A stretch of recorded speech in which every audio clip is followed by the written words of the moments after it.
Hello everyone, welcome to MK's Biovision. Today our topic of discussion is eukaryotic RNA polymerase.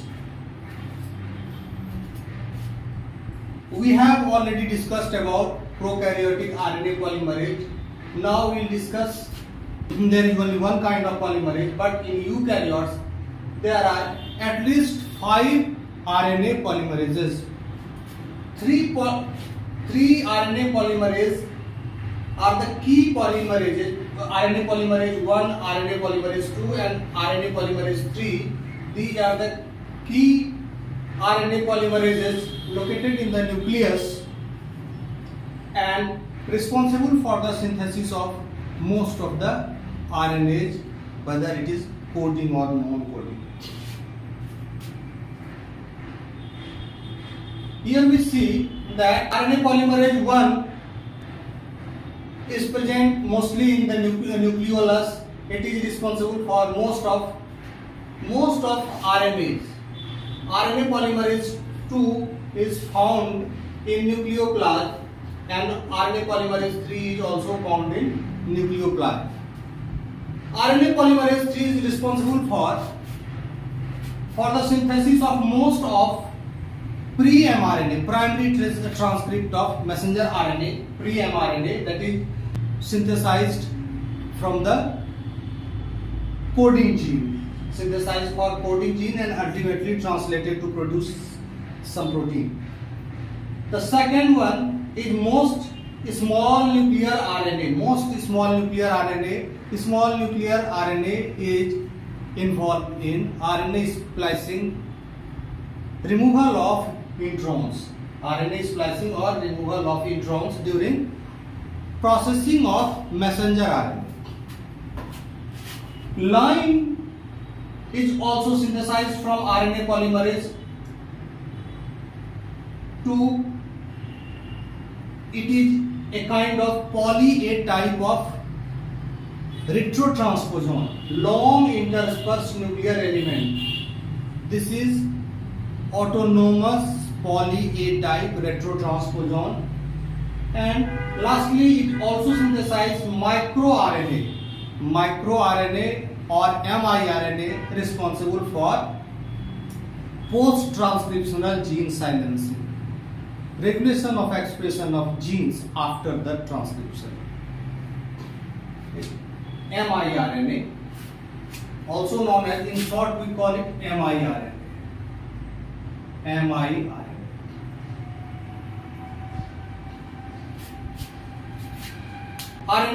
The third one is the RNA polymerase 3 that is present in nucleoplasm, is responsible for the synthesis of transfer RNA, 5S ribosomal RNA and U6 small nuclear RNA. Here we see that most of RNA is produced by RNA polymerase 1, but 5S ribosomal RNA is produced by RNA polymerase 3 and most of small nuclear RNA is produced by RNA polymerase 3, but U6SN RNA, small nuclear RNA, is produced by RNA polymerase 3. Apart from this, RNA polymerase 3 also produces RNA like H1 RNA or RNase P. It is involved in processing of transfer RNA. And SINE is also a transposon, poly A type transposon, but it is non-autonomous in nature. It is around 10% of our human genome. Small nuclear interspersed element, small interspersed nuclear element, And lastly, 7SL RNA. 7SL RNA is RNA that is a component of, signal recognition protein. Signal recognition protein is present in the cytoplasm that binds that binds with the messenger RNA,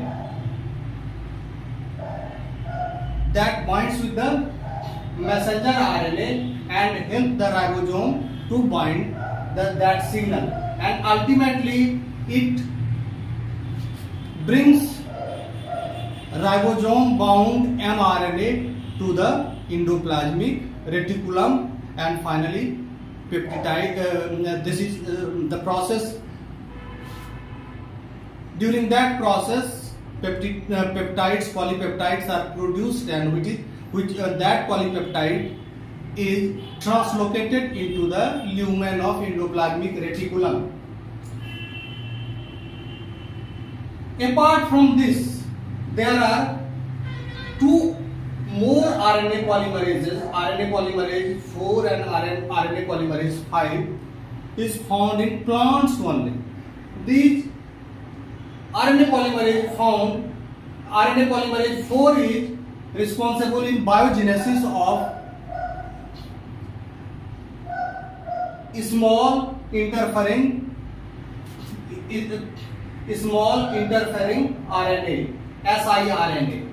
siRNA is also involved in post-transcriptional gene silencing like microRNA. siRNA and miRNA both are involved in post-transcriptional gene silencing. And finally, here see the plant RNA polymerase 5 is responsible for SI-directed DNA methylation. The DNA methylation is also responsible for expression of gene.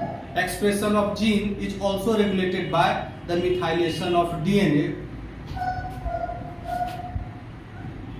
When this is directed by SI, then this process is regulated by this kind of RNA is produced by RNA polymerase 5.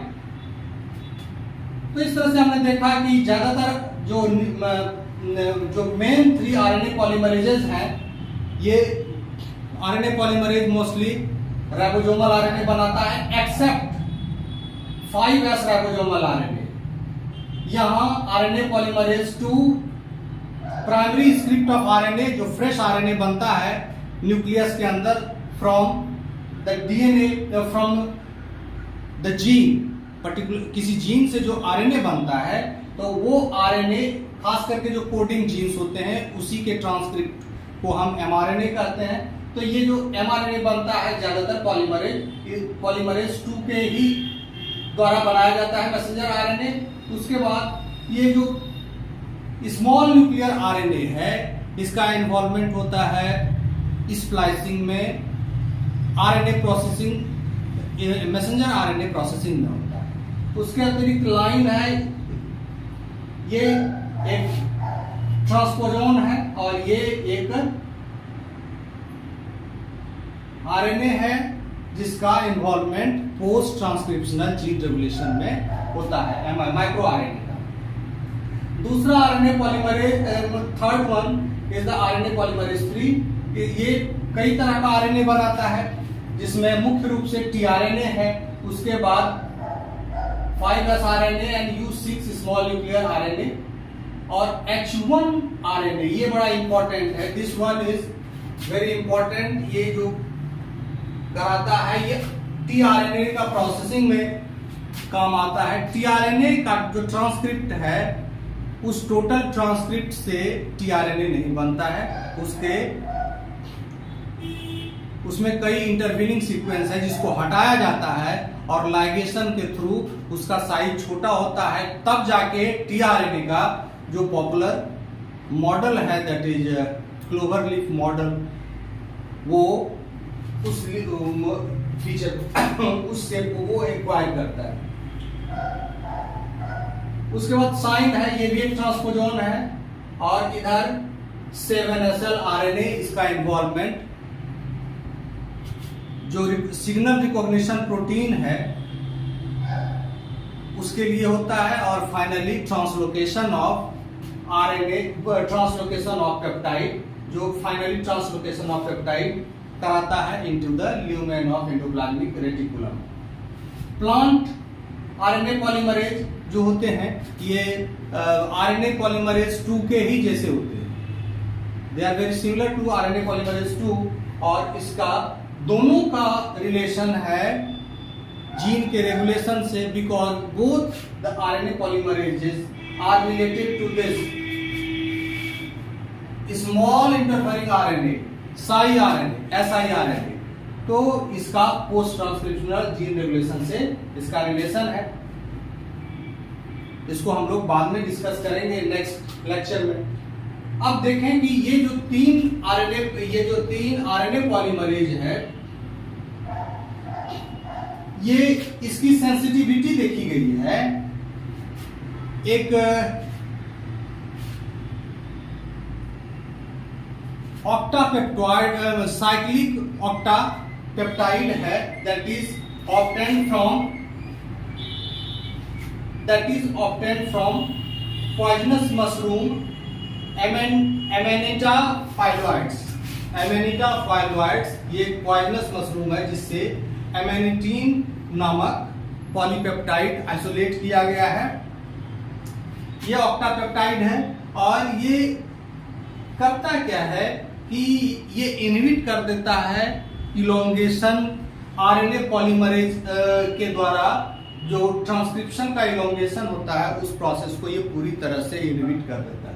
इसी वजह से RNA polymerase 2 सबसे ज्यादा sensitive होता है, सबसे ज्यादा sensitive होता है इस एमेनिटीन से, पॉइजनस मशरूम से, जबकि आरएनए पॉलीमरेज 1 जो होता है रेसिस्टेंट होता है, और RNA polymerase 3 that is responsible for the transfer RNA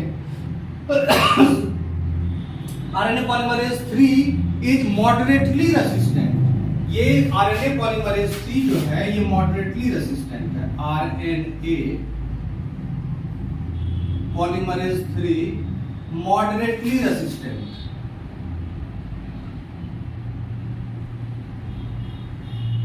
moderately susceptible कर सकते हैं इसको, susceptible,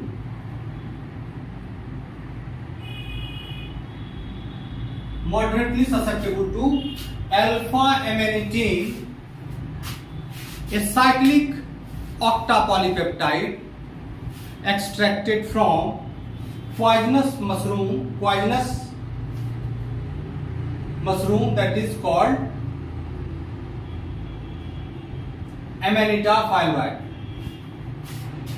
This is also very important feature.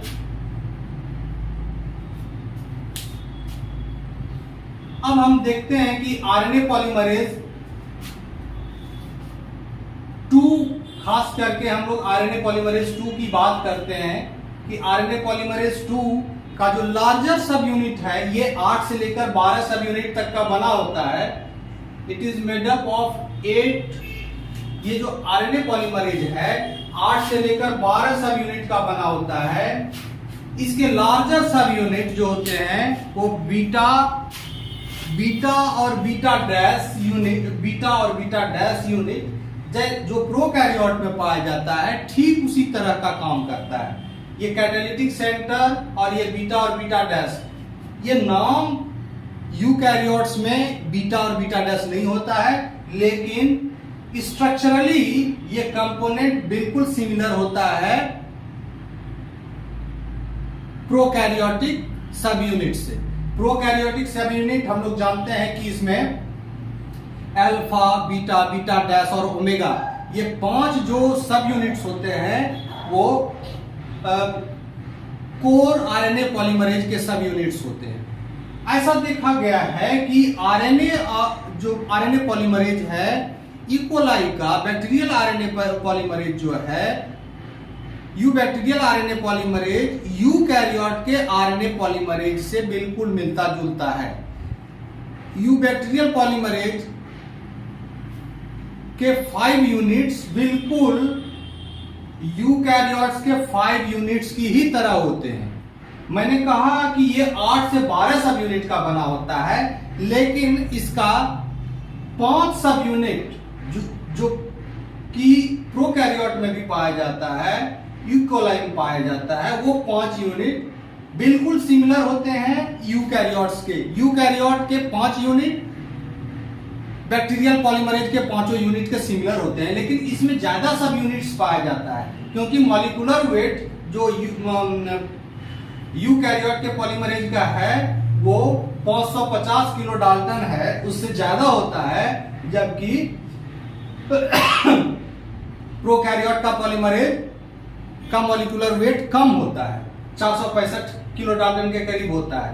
तो यूकैरियोट का पॉलीमरेज बड़ा होता है, बहुत सारे यूनिट्स इसके अंदर पाए जाते हैं, 8 से लेकर 12 सब यूनिट्स तक पाए जाते हैं, लेकिन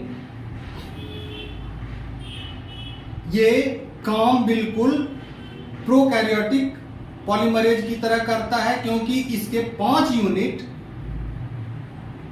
प्रोकैरियोट से मिलते जुलते हैं। Functionally there are quite similar to the functionally as well as structurally also the eukaryotic 5 units of eukaryotic polymerases are very similar to the prokaryotic polymerases. What is about the remaining subunits? 5 unit तो ठीक है prokaryote और eukaryote के मिल रहे हैं, लेकिन 4 से 7 सब यूनिट्स ऐसा देखा गया है कि ये जो 4 से 7 सब यूनिट्स होते हैं वो बिल्कुल यूनिक होते हैं।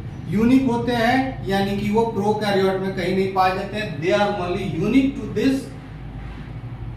This eukaryotic polymerase. तो ये बिल्कुल यूनिक होते हैं।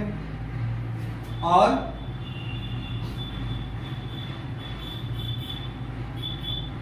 यहां ये भी देखा गया है कि यहाँ जो प्रोकैरियोट के पॉलीमरेजेस के लिए जीन है, ये आरपीओ जीन्स ABCD Z, ये these are the RPO genes, ये जीन है RPO genes. These are responsible for producing alpha, beta, beta dash and omega. These are responsible for producing these polypeptides in prokaryotes। ऐसा देखा गया है कि ये सारे जो जीन होते हैं ये यूकैरियोट्स में भी इसी तरह के सीक्वेंस के जीन पाए जाते हैं, यानी कि आरएनए पॉलीमरेज को बनाने में जो पॉलीपेप्टाइड लगता है उसका सीक्वेंस प्रोकैरियोटिक जीन जो आरएनए पॉलीमरेज को बनाता है उससे मिलता जुलता है। तो इससे there is lot of similarity, केवल थोड़ा सा ये डिफरेंस होता है यूनिक जो सेगमेंट है उसमें। अब apart from these are the 5 RNA polymerases, nuclear RNA polymerases, ये न्यूक्लियस के अंदर पाए जाते हैं, लेकिन इसके अतिरिक्त there are organelles RNA polymerases also present in eukaryote। Eukaryotes में क्लोरोप्लास्ट और माइटोकॉन्ड्रिया पाया जाता है, जिसमें डीएनए पाया जाता है, उसमें भी जीन पाया जाता है। They have their own protein synthesis machinery, उसके अंदर भी सिंथेसिस मशीनरी है। तो जब प्रोटीन सिंथेसिस वहां हो रहा है, then that particular organelle also requires RNA transcriptase. तो उसका अपना आरएनए ट्रांसक्रिप्टेज होता है जो वहां के जीन का ट्रांसक्रिप्शन कराता है। माइटोकॉन्ड्रियल आरएनए पॉलीमरेज की बात करें तो इसमें जो है हेट्रोडाइमर होता है। ये एक इन पॉलीमरेजेस के अपेक्षा जो ऑर्गेनेलर पॉलीमरेज होता है काफी छोटा होता है और ये बैक्टीरियल आरएनए पॉलीमरेज से बहुत हद तक मिलता है। तो यहां हम देख रहे हैं कि माइटोकॉन्ड्रियल आरएनए पॉलीमरेज जो है ये हेट्रोडाइमर होता है और इसमें भी सिग्मा यूनिट्स जैसे एलिमेंट पाए जाते हैं। और एक बड़ा यूनिट होता है जो T7 बैक्टीरियोफाज से मिलता जुलता है। ये T7 बैक्टीरियोफाज के प्रोटीन से मिलता जुलता है, हेट्रोडाइमर है। तो एक तो सिग्मा फैक्टर है और दूसरा T7 बैक्टीरियोफाज में जो प्रोटीन होता है उससे मिलता जुलता है। तो ये heterodimer, this is about the mitochondrial RNA polymerase. ठीक है, अब दूसरा हम देखते हैं क्लोरोप्लास्ट के अंदर अपना पॉलीमरेज होता है, डीएनए पॉलीमरेज। अब इस क्लोरोप्लास्ट के अंदर जो RNA polymerase, not DNA polymerase, chloroplast के अंदर जो आरएनए पॉलीमरेज पाया जाता है वो बिल्कुल बैक्टीरियल पॉलीमरेज से मिलता जुलता है, और इसमें होता है कि इसके जो कुछ जीन्स होते हैं क्लोरोप्लास्ट के, वो जो पॉलीमरेज का कुछ जीन होता है, पॉलीमरेजेस के जो यूनिट होते हैं, कुछ यूनिट्स के लिए जीन क्लोरोप्लास्ट के अंदर ही पाया जाता है, जबकि कुछ प्रोटीन जो होते हैं वो न्यूक्लियर जीन के द्वारा बनाए जाते हैं, ultimately transported into the chloroplast, यानी कि साइटोप्लाज्म में वो ट्रांसलेशन होता है और फाइनली वो क्लोरोप्लास्ट के अंदर जाता है। तो हमने देखा दो डिफरेंस है, ये हेटेरोडाइमर है और इसमें इसके अंदर ये सारे के सारे न्यूक्लियर जीन, माइटोकॉन्ड्रियल जीन का जो भी आरएनए पॉलीमरेज का यूनिट होता है, सभी के सभी साइटोप्लाज्म में बनते हैं, जबकि क्लोरोप्लास्ट का जो आरएनए पॉलीमरेज होता है उसके कुछ यूनिट्स के लिए जीन क्लोरोप्लास्ट के डीएनए पर ही मौजूद रहता है, और कुछ यूनिट्स के लिए जीन न्यूक्लियर जीन ये क्रोमोसोम पर पाया जाता है, न्यूक्लियस के अंदर पाया जाता है, और वो उसका सिंथेसिस होता है साइटोप्लाज्म के अंदर। तो आई थिंक कि today's lecture we have seen what are the types of eukaryotic RNA polymerases and how it differs from the prokaryotic RNA polymerases, what are different types of organellar RNA polymerase, and what are they have. You must have enjoyed this discussion. Thank you.